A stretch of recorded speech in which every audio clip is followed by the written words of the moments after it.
Hola queridos amigos, ¿cómo están? ¿Cómo les va? Es una bendición volver a estar con ustedes en esta emisión. Yo de veras que considero que el poder formarnos, el poder estar haciendo cada día lo que Dios nos ha llamado, es decir, siendo cada día mejores, nos acerca no solo a Dios, sino que nos ayuda a tener una mejor relación con nosotros mismos y con los demás. Así que en esta nueva emisión de desarrollo personal, trataremos ahora el temperamento melancólico. Y vuelvo a insistir con ustedes, temperamento no es destino, efectivamente, pero el conocer qué temperamento tenemos nosotros, qué debilidades, fortalezas, qué vocación, cómo somos como cristianos, cuáles son esas cosas buenas y malas que tenemos de acuerdo a nuestro temperamento, nos puede ayudar muchísimo. O asimismo pensar en mi hijo, mi hija o mi esposo que es de este o cual temperamento me puede ayudar mucho. Ahora, recordemos que nadie tiene un temperamento puro, o sea que siempre tenemos algún tipo de mezcla o por lo menos algunas características de otros temperamentos que hacen sobrepeso, es decir, Dios nos ayuda a ser bastante integrales. Entonces, en este día vuelvo a recordarles, temperamento no es destino, ¿verdad? Como lo hemos dicho en el temperamento sanguíneo, en el colérico, ahora lo decimos en el melancólico. Y quiero decirles que la gente melancólica es linda, solo que ellos no se perciben tan lindos, ¿de acuerdo? Ahí en su diapositiva vamos a analizar hoy las fortalezas de nuestro amigo el melancólico o nuestra amiga. Son talentosos en artes o en deportes, es decir, tienen algún talento específico en los que son notoriamente diferentes. Yo tengo un par de hijas que son melancólicas en mayor o menor grado. Por un lado tengo a Paula, que es sanguínea melancólica, y Paulita tiene un gran talento musical. Nunca estudió música como tal, sin embargo lo hace muy bien como líder de alabanza. Y Andreita, que casi les puedo decir que es una melancólica pura. Cuando vi su test dije, Dios mío, esto es lo más melancólico que he visto en mi vida. Y tiene un talento para escribir súper, ¿no? Desde niña, ¿no? Paula también tiene muy buen talento para escribir, pero Andrea es notorio. En Andrea ya puede poner en palabras lo que ninguno de nosotros podría. Así que conozco de cerca ese temperamento. Por otra parte, los melancólicos suelen ser dedicados y disciplinados, ¿ok? Ellos, lo que creo que es una de sus más grandes fortalezas, ellos dicen, esto lo voy a hacer y lo hacen, ¿me entiendes? O sea, tal vez en eso se parecen un poco al colérico, ¿no? En que traen un sistema de disciplina, solo que recordemos que el colérico es como muy al ahí te vas, ¿no? Sí logro mis metas, pero sin mayor perfeccionismo, mientras que el melancólico lo hace al detalle. ¿Y sabe por qué? Porque el melancólico suele ser autocrítico y perfeccionista, ¿no? Esto no me quedó como quería, no me gusta, lo puedo hacer mejor, escribe y lo vuelve a leer y dice no, y tienden a ser muy perfeccionistas. Es decir, vivir con un melancólico, tener de jefe a un melancólico, tener de pastor a un melancólico puede ser un poco difícil, porque es muy difícil llegar a esa altura que ellos quieren, ¿ve? Pero también ellos mismos así son, no es que le ponen un nivel muy alto a los demás, para ellos también, ellos nunca se sienten complacidos con lo que hacen. Ahora, por otra parte, el melancólico es bastante reservado, ¿no? Es bastante reflexivo. Él todo lo está pensando, es de los que permanece más callado, pero piensa, y no le gustan mucho los reflectores. En eso creo que sí se distingue de los demás temperamentos. Al colérico no le importa mucho que lo vean o no lo vean, pero él se hace ver porque es un líder nato. Mientras que el sanguíneo pues está diciendo, aquí estoy, ¿verdad? Pero el melancólico no. El melancólico de hecho evita y hasta le da pena. ¿Por qué? Porque es muy reservado. Ahora bien, más adelante vamos a ver una acepción de esto en lo que tú dices, wow, a pesar de que no le gustan los reflectores puede tener esta profesión, lo vamos a observar y vamos a ver por qué. Y por otro lado, tienen la insólita necesidad de mejorar la vida de otros. O sea, las mujeres melancólicas tienden a ser mujeres que aman demasiado. Los hombres melancólicos tienen la gran necesidad de tienen un complejo de mesías, de querer salvar a las mujeres que están en situaciones de angustia y las mujeres de salvar a los hombres que la pasan mal. Eso creo que, aunque es algo positivo, si no lo saben orientar, los melancólicos pueden terminar muy mal, ¿de acuerdo? Ellos, por esta necesidad de ayudar a los demás, pueden ser pues, buenos pastores, pueden ser buenos profesionales en todas las áreas sociales. Ellos de veras que la pasan, aunque tú no los veas inicialmente queriendo hacerlo, ellos terminan haciéndolo. Ellos no buscan el reflector. No es de la gente que llega con la despensa y que salga ahí en el video de Facebook entregando la despensa, pero ellos son capaces de quitarse la capa para dársela a otro porque le está pasando mal. Por otro lado, pues tienen debilidades, ¿verdad? Una de las grandes debilidades que tiene el melancólico es que es negativo, ¿sí? ¿Por qué es negativo? Bueno, porque es muy autocrítico, porque todo lo está analizando, porque todo se lo está preguntando. Entonces, esas personas, cuando uno analiza demasiado algo, termina encontrando el prietito en el arroz, como dicen por ahí. Entonces, se hacen negativos, ¿no? Son bastante rígidos, ¿sí? Ellos dicen, esto es lo que espero de una amistad, eso es lo que esperan, esto es lo que espero de ser esposa o esposo, eso es lo que esperan, no quieren nada diferente, les cuesta ser flexibles, ¿no? Son intransigentes, ¿no? O sea, esto es y eso es, o sea, es difícil negociar con un melancólico, tal vez más que con un colérico, porque bueno, el colérico se opone, pero el colérico al final va a ser práctico, mientras que el melancólico, como ha analizado tanto, dice, yo tengo la razón. Por naturaleza tienden a ser pesimistas dado al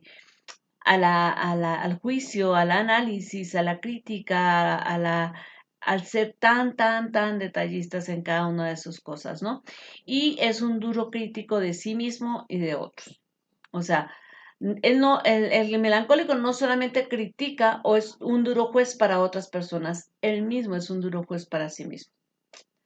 Entonces sí resulta un poco difícil para una persona vivir con un melancólico o incluso resulta difícil ser melancólico porque siempre no es tan bonita como quisiera, no es tan inteligente como quisiera, no hizo las cosas como quisiera, siempre tiene una meta más alta. Tiende a compararse con otros, ¿de acuerdo? Por una debilidad, una gran debilidad que el melancólico tiene, que creo que no está ahí en sus apuntes, pero regístrela. El melancólico nunca está contento con lo que es ser. No le gusta su imagen, no le gusta lo que ve. En el último de los análisis, eso es propio del temperamento. Entonces, no juego fútbol como mi amigo, no soy tan bonita como mi prima, o sea, siempre y vas a lidiar con eso desde que es niño hasta que llega adulto y puede empeorar a medida que pasan los años, ¿no? Tiende, como les digo, a compararse con los otros, en lo que los otros son más fuertes. O sea, dicen, es que yo tengo los ojos verdes de fulanito, pero tú le dices, pero mira, tu cara es más delgadita, eres así. No, pero él se compara en los ojos, en aquello que de veras el otro está sacándole ventaja, ¿no? En su vida espiritual constantemente se examinan, ¿no? Y están diciendo, a ver si pequé, no pequé. O sea, ellos son bastante exhaustivos al evaluarse, y generalmente pues resultan descalificándose, ¿no? Y por ello pues como creen que tampoco Dios los acepta porque ellos mismos no se pueden aceptar. Entonces no pueden disfrutar de una buena relación con Dios, de una relación libre con Dios. De veras que es un temperamento hermoso en cuanto a todo lo que le puede proporcionar a los demás, pero difícilmente se sienten bien con ellos mismos. Creo que eso hace muy triste la vida del melancólico. Y entonces cuando tú tienes un hijo melancólico, tienes que entenderlo. Cuando tienes una esposa melancólica, tienes que entenderla. Cuando tienes una, un esposo o un jefe o un pastor melancólico, de veras tienes que entenderlo, porque ellos dan mucho y tú los ves desde afuera y dices que, ¿por qué te quejas de esto si tienes estas posibilidades, si tienes esto? Pero es que ellos mismos son tristes. ¿Por qué? Porque no se aceptan. No se aceptan, se revisan y cada vez se encuentran más cosas que no. Entonces, difícilmente pueden disfrutar de esa relación libre con Dios que otros temperamentos pueden disfrutar. Suele tener cambios de ánimos muy marcados, ¿no? O sea, a veces el melancólico parece casi un sanguíneo, porque se ríe duro, lo ves disfrutando algo, pero asimismo, mire, se deprime con una facilidad extraordinaria y tiene periodos sombríos, ¿sí? En los que difícilmente tú los puedes ayudar. Es decir, si les abrazas, no querían un abrazo, querían silencio. Si estás callado, no les interesas. Entonces es bastante complicado a veces convivir con el melancólico en esos momentos sombríos, ¿ok? Y creo que hoy podrás darte cuenta, por ejemplo, de como papá, si tienes un hijo adolescente melancólico, decir, wow, ahora entiendo. No es que sea rebelde, no es que ya no quiera hablar conmigo, no es esto, es que su temperamento es así. Entonces tienes como que ir conociendo mucho el melancólico para lidiar con estas debilidades. Le digo, es un temperamento hermoso porque es aquellos que pueden venir y escucharte y acariciarte y tranquilizarte a ti y hacer que te sientas muy bien. Escogen profesiones para ayudar a los demás, son excelentes para darle a los demás, pero para ellos mismos son muy duros. ¿Ok? Bueno, pues vamos a entrar a temperamento y vocación, que siempre lo hemos visto, pues bueno, que va bien, lo hemos visto ahí en los temperamentos colérico y sanguíneo. Bueno, pueden ser artistas en todos los ámbitos, es decir, un Van Gogh. Si tú te pones a analizar los grandes artistas a nivel de música, a nivel de pintura, de escultura, la mayoría, si no eran melancólicos puros, eran con un temperamento dominante melancólico. También los grandes inventores. ¿Por qué? Porque no solamente son sensibles los melancólicos, sino que generalmente su IQ, su coeficiente intelectual, es bastante elevado, más elevado que el promedio. Tienden a ser inteligentes. ¿Ve? Y con todo, no se aceptan. Entonces, si nos damos cuenta, el ser humano es contradictorio, ¿verdad? Algunos quisieran tener la inteligencia melancólico para sentirse bien y el melancólico, a pesar de su inteligencia, no se siente bien porque una persona inteligente piensa más, razona más, quiere más. Son aptos para todas las carreras que demanden sacrificio y disciplina, ¿no? Porque como ellos son dedicados, son minuciosos, entonces ahí casi que todos los médicos, ¿sí? Tienen o un temperamento dominante melancólico o rasgos del temperamento melancólico fuertes, muy fuertes, ¿no? ¿Por qué? Porque eh, la medicina requiere eso, ¿no? Requiere sacrificio y disciplina, ¿ok? O también sirven para todas las profesiones o oficios que demanden creatividad y precisión, ¿no? Por ejemplo, son excelentes arquitectos, son excelentes ingenieros.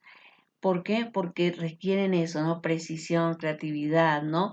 Por ejemplo, ahora hay una profesión que es la mecatrónica. Ellos son excelentes para eso, son excelentes en sistemas, ¿ok? Eh, Ellos mismos se autolimitan al ser tan críticos y perfeccionistas. Ese es un veneno gravísimo del melancólico, ¿no? Podrían llegar muy lejos, pero como ellos se descalifican a sí mismos, se hacen a un lado. Ellos mismos nunca se ven bien, esperan más de sí mismos, entonces es muy complicado. Es muy complicado porque ellos se quitan la oportunidad. El sanguíneo se toma la oportunidad, no está capacitado para eso, no va a responder con eso, pero se toma la oportunidad porque es una campanita, dice yo sirvo, yo quiero, ¿no? El colérico ante la oportunidad la agarra, la saca adelante y después ya, como que no tiene tanto valor. Pero el sanguíneo, ante la oportunidad, como es tan crítico y tan perfeccionista, no se siente capaz, aunque lo esté haciendo muy bien. Sorprendentemente, y aquí viene en una de las desventajas que teníamos, que decíamos que no le gustan mucho los reflectores y estas cosas, pero sorprendentemente, el melancólico puede ser un gran actor o una gran actriz. Así sea que en su papel represente a una persona extremadamente extrovertida y se puede subir al escenario o puede ser grabado como la persona más espectacular, sonriente, porque él se mete en el papel. Acuérdese, él es tan dedicado, es tan disciplinado, está tan metido, se critica tanto que sabe cómo lo tiene que hacer y lo hace perfecto. Pero se baja del escenario o se apaga la grabación y él regresa a ser el introvertido de siempre. ¿Ok? Y pueden, pues obviamente como actores, lograr un excelente desempeño, ¿de acuerdo? Antes de seguir ahí, yo quiero decirles que por eso también pueden ser grandes pastores, porque como lo vamos a ver en el trabajo pastoral, ellos se meten en el papel de pastores y casi de ese papel no se pueden salir. O sea, el melancólico, diferente al pastor sanguíneo, que constantemente se le olvida que es pastor, eh, el melancólico dedica su vida al pastorado y es siempre pastor. Nunca deja de ser pastor. ¿Ok? En cuanto a sus emociones, bueno, nuestro amigo el melancólico, la emoción que más lo asalta, que más lo esclaviza, que más lo persigue es el temor. ¿Ok? Y no el temor necesariamente a cosas irracionales o el temor a demonios o cosas así, no. Pero mire, a través de las diferentes etapas de la vida de un melancólico, encontramos que puede ir variando sus temores. De niño puede tener temor a hacerse daño. Entonces ese niño que no se atreve a subirse a los juegos porque me voy a caer, no quiere aprender a nadar porque me voy a ahogar, entonces teme a hacerse daño o tiene temor al abandono. ¿Ok? Y no se imaginan lo que le cuesta. Y es tan impresionante que yo quiero contarles una historia que conozco de primera mano. Por respeto a la persona, me abstengo de dar su nombre pero voy a contarle la historia. Esta criatura era una criatura muy pequeña, había aprendido a caminar, tenía más o menos 1 año, 2 meses cuando empezó a caminar y caminaba perfectamente. Ya no solamente hacía solito, sino caminaba perfectamente, ¿no? La agarrabas de la manito o sueltita, iba de un lado a otro, esta criatura no tenía ningún problema. Su mamá tuvo que viajar como unos 5 días. Y pues la criaturita quedó con su papá, con sus hermanos, o sea, no es que se hubiera quedado sola, ¿no? O en una casa extraña, ¿no? Quedó en su casa. Cuando la mamá regresó, esta criatura no podía caminar sola. Y casi a los 2 años todavía no podía caminar sola, es decir, sufrió un retroceso. ¿Por qué? Por miedo al abandono. Ahora bien, en la medida en que va creciendo el melancólico, sus miedos también crecen. En la adolescencia tiene miedo al rechazo, a quedarse solo, a no ser capaz, ¿no? A no encontrar el amor de su vida, porque además son grandes románticos. Entonces, sus miedos cambian y en la adultez tienen mucho miedo a la soledad y a los cambios. Todo lo que implique cambio le produce una ansiedad, un miedo, aunque saben que lo tienen que hacer, aunque sea algo positivo para ellos, estos cambios, ellos tienen miedo de hacerlos, ¿ok? Dentro de uno de los sentimientos que hemos estado viendo, porque además es una de las enfermedades de esta época, quiero ver con ustedes cómo maneja el melancólico la depresión.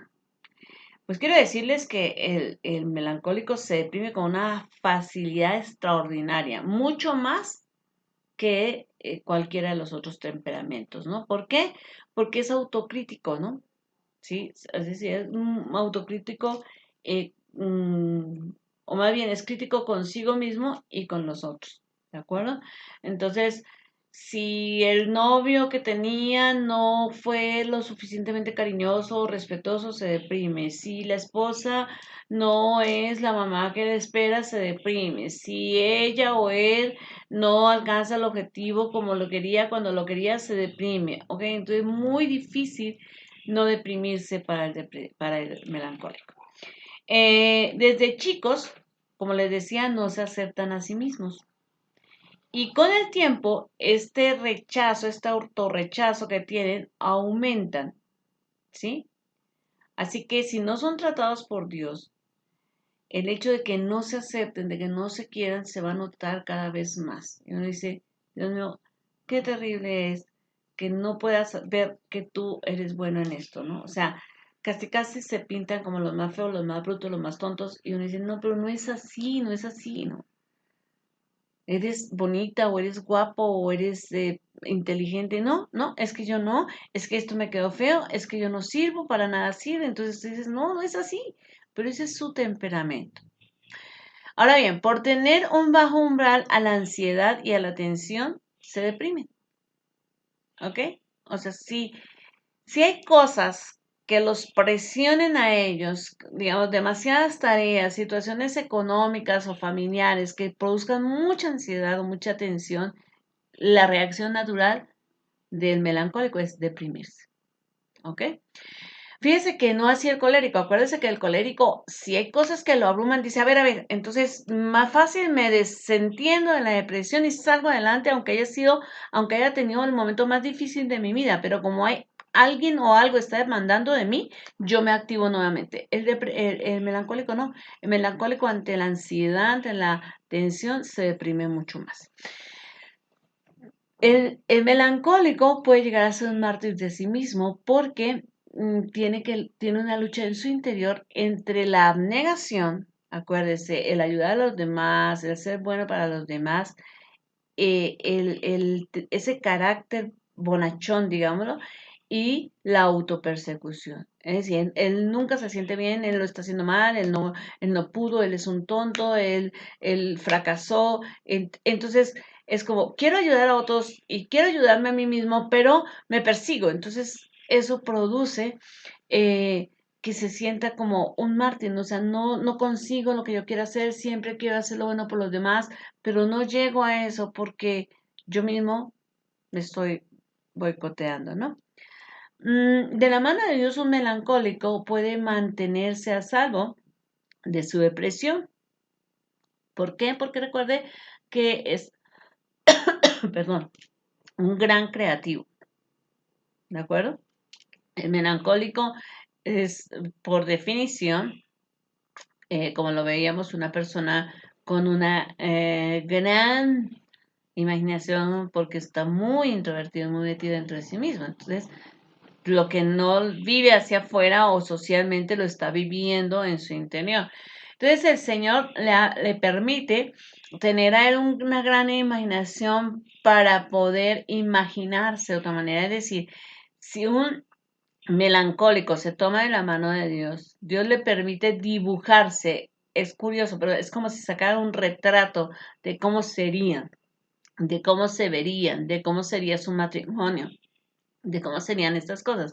Entonces va a ser muy fácil que ellos salgan de la depresión o se mantengan por lo menos a salvo de ella. Ahora bien, con todos los temperamentos, bueno, con los dos temperamentos que hemos analizado anteriormente, vamos a hablar ahora de la sexualidad, como hablamos la sexualidad del sanguíneo, de la sexualidad del colérico y ahora hablaremos de la sexualidad del melancólico. Recuerde, temperamento no es destino. El melancólico es idealista y es romántico. En todas sus relaciones amorosas, él se entrega, se apasiona, él se arma una historia, él se ve en el altar, su matrimonio va a ser perfecto, bueno, va a ser la mejor mamá o el mejor papá, toda la vida va a ser romance, ¿sí? Y en este temperamento hay una característica tan hermosa porque un jovencito o una jovencita, un niño, por ejemplo, que desde niño haya conocido a Cristo, que haya vivido el Evangelio, por sus principios y por ser tan crítico, él siempre va a buscar llegar puro al matrimonio, no hacia el sanguíneo, ¿ok? Eso tiene una ventaja y tiene una desventaja, ¿no? Porque buscar esto lo puede llevar a decir, no necesito ninguna experiencia, yo solamente quiero llegar al matrimonio y ahí todo va a ser perfecto. Pero, pues, puede llegar que esa falta de, no de relaciones sexuales, quiero decirle, la falta de experiencia en el romance lo lleve a tener un matrimonio desastroso. Ahora, eh, aunque él no tiene mucha experiencia, por esos mismos principios, siempre va a procurar dar un deleite a su pareja, porque recuerde, es abnegado, quiere ayudar a otros, quiere hacer sentir bien a otros. Ahora, por ser perfeccionista puede perder con facilidad su deseo cuando las cosas no son perfectas o sentirse rechazado con facilidad. En la sexualidad, a veces el que nuestra pareja como que no reaccione a la primera a un acercamiento sexual, no quiere decir que no esté interesado o que no esté interesada. Para los otros temperamentos es como, para el sanguíneo es como, ahora vas a ver, te voy a mostrar que sí se puede, y para el colérico es, te voy a conquistar, pero para el melancólico es, no me quieres, no me deseas. El melancólico o la melancólica puede tener la película más fabulosa hecha en su mente para el día de su luna de miel o para cualquier momento romántico y pensar y encender velas y tener la cena fabulosa y tener todo perfecto. Pero un pequeño detalle puede hacer que toda esa fogosidad se acabe en un segundo, ¿ok? Eso es complicado en mantener la vida sexual con un melancólico. Entonces hay que conocerlo y hay que aprender o conocerle, hay que aprender a mantener la llama y ayudarlo o ayudarla a ser flexible. Al ser depresivo, el melancólico, su estado emocional puede llegar a afectar o hasta contagiar a su pareja, ¿no? Entonces, una persona que se deprime y ya no quiere tener relaciones sexuales, no quiere nada en la vida, el romance ya le aburre, todo, o sea, es como, a ver, ¿cómo te saco de ahí, no? Eh, Generalmente, el melancólico puede ser muy celoso. Y no porque la pareja le esté dando motivos, ¿no? Sino porque ellos no se gustan a sí mismos. Eso es un problema. ¿Me entiendes? Entonces, cuando tú estás educando a un niño melancólico, a una niña melancólica, tienes que trabajar mucho sobre sí, si eres bonito, sí, si eres guapa, sí, si eres así, esto tiene de bueno, tienes que aprenderte a valorar, Dios no hace cosas malas, tienes que darte cuenta que si tú crees en Dios, Dios te dio cosas buenas, tal vez no eres como los demás, pero tienes cosas lindas para ti mismo, ¿ok? Porque si no va a ser algo terrible, ¿de acuerdo? Por sus luchas internas tienden a la autocompasión, ¿no? Recordemos eso, y por cualquier desdén de su pareja se echan a la muerte, ¿no? O sea, tienden a decir, ay, pobrecito yo, claro, es que no me quiere, claro, es que no soy como fulana, claro que le debo recordar a su anterior pareja, claro que esto, claro que aquello, y no pueden dejar de autocompadecerse. Pueden usar su sexualidad como un arma de premio o de castigo. Y no intencionalmente, no porque quieran hacerlo, castigar a su pareja, pero eh, como ellos tienen las condiciones perfectas en todo y para todos, Entonces ellos dicen, yo estoy poniendo todo, ¿sí? En la vida de mi pareja, en la vida de pareja, y esta persona tal vez no está haciendo todo lo que yo estoy haciendo, entonces no hay sexo. Ahora, si la persona está haciendo lo que yo espero, se porta bien, etcétera, entonces yo sí quiero sexo porque estoy compensando esa perfección del otro. ¿Ok?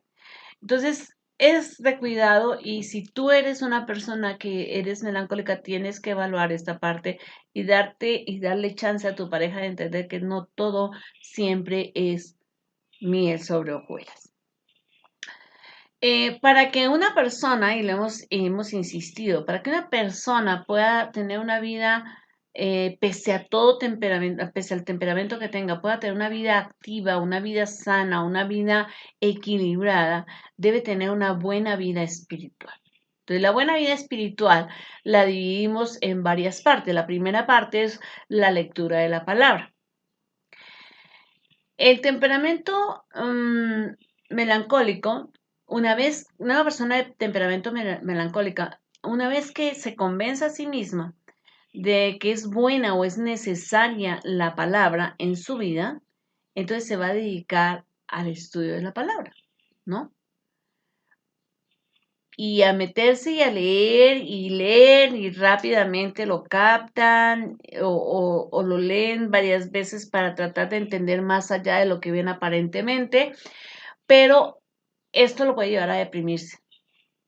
Si el melancólico no está leyendo la palabra a la luz de la escritura, se puede deprimir, a la luz del Espíritu Santo, guiado por el Espíritu Santo, puede deprimirse. ¿Sabe por qué?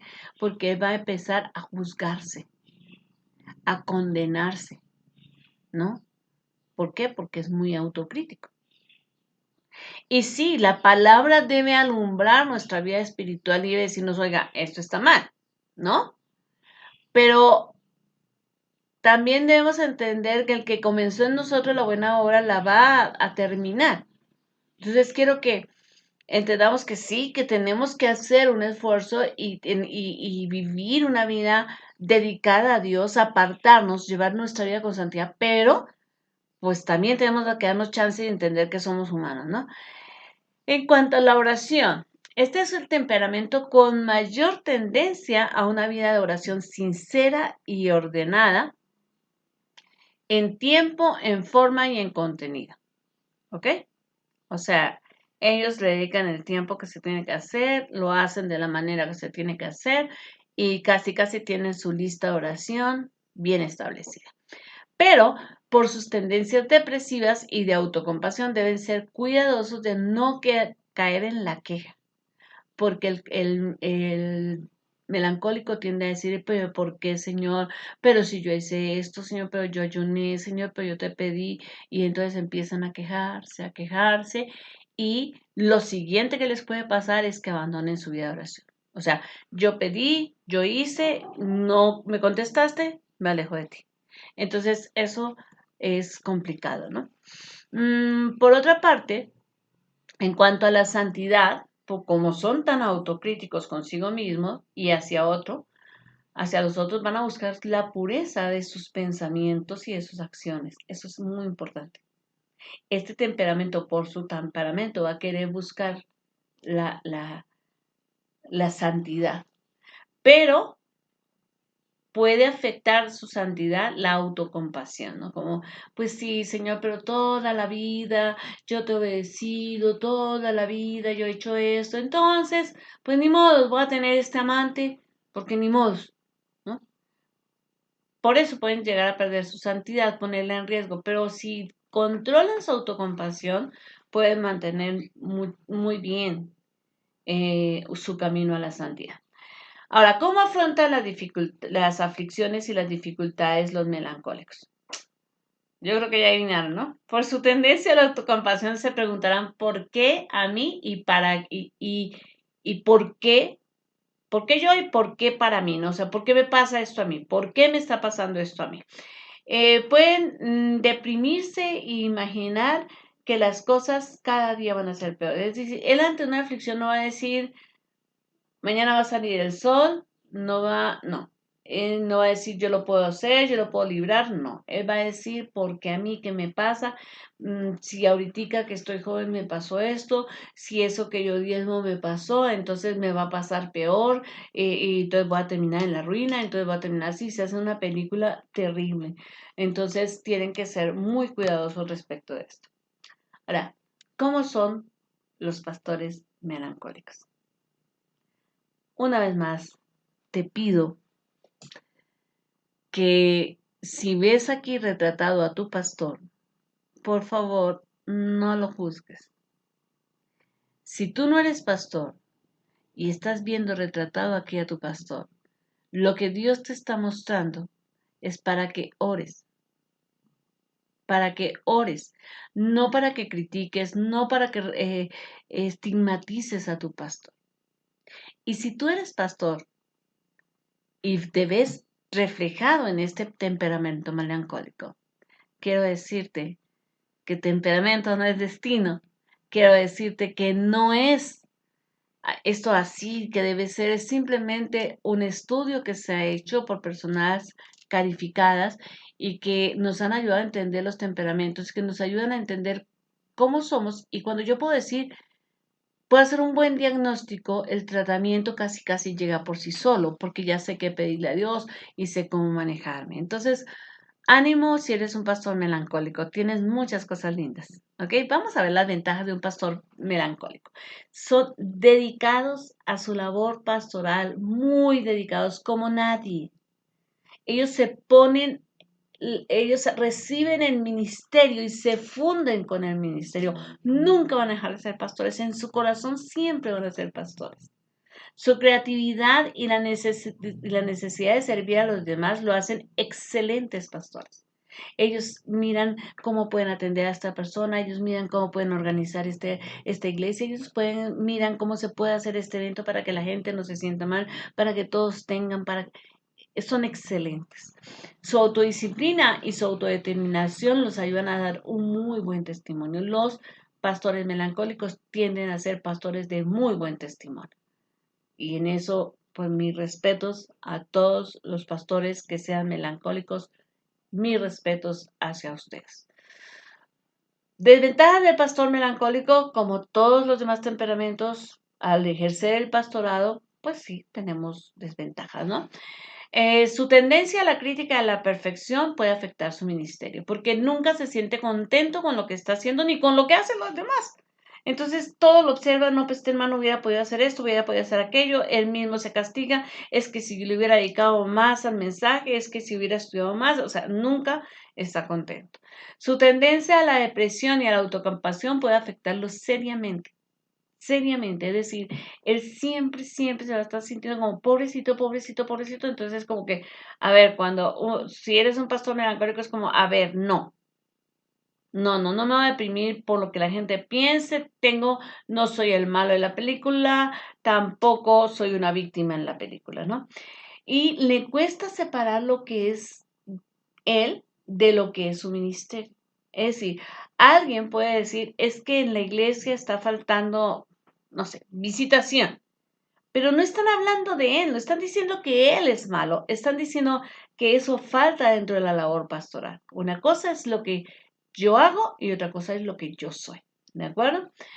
¿Cómo es el estilo pastoral de un pastor melancólico? Bueno, en cuanto al cuidado pastoral, su necesidad de ayudar a otros lo lleva a ser un dedicado pastor que cuida a los quebrantados, visita a los enfermos, ayuda a los necesitados, está entregado, apapacha, está pendiente, da seguimiento. Entonces, este es un pastor muy personal, muy cercano. ¿Ok? Es cuidadoso para situaciones como entierros y momentos difíciles de las ovejas. Es decir, no se echará un gran sermón, no se tomará el tiempo, cuidará mucho las formas, será muy diplomático en ese sentido, porque siempre está cuidando a los demás. ¿Ok? Entonces, ahora como líder, a no ser de que tenga por ahí un rasgo colérico o que en el seminario la hayan formado o de otra manera se haya formado muy bien como líder, le hayan enseñado y se haya metido a aprender lo que es un buen líder, difícilmente es un buen líder, ya que se deprime con muchísima facilidad. Es decir, y el líder tiene que mandarse, ponerse la gente en el hombro y avanzar. Entonces a él le afecta mucho si alguien no está de acuerdo, si alguien opina mal de él o de lo que hace, lo mata, lo desarticula. Al colérico le vale. El colérico, si está convencido de lo que tiene que hacer, avanza. El sanguíneo, pues casi casi es, hagámoslo como tú quieras y todos nos sentimos felices, pero el melancólico no. Si el melancólico, alguien dice esto no va a servir, o alguien dice, pastor, es que a usted le falta tal cosa, lo mataron. Entonces, si tu pastor es melancólico, ten cuidado antes de hablar y debe aspire mucho a Dios y más bien contribuye a que las cosas salgan mejor antes de levantar crítica, porque para el melancólico es muy doloroso. ¿Cómo es como administrador de la obra el pastor melancólico? Bueno, este no delega. Acuérdese que él es perfeccionista, cuidadoso, exhaustivo. Entonces dice, yo todo lo hago para que quede bien hecho, ¿no? Y tiene montones de trabajos porque es perfeccionista. Él quiere hacerlo todo bien, dedicarle tiempo a todo. Entonces tiene montones. Su escritorio siempre está lleno de cosas, pero de seguro que sabe dónde están las cosas, de seguro que nada se le pierde y aparte de eso, todo lo tiene al día en medio de su caos, pero todo lo tiene al día, ¿no?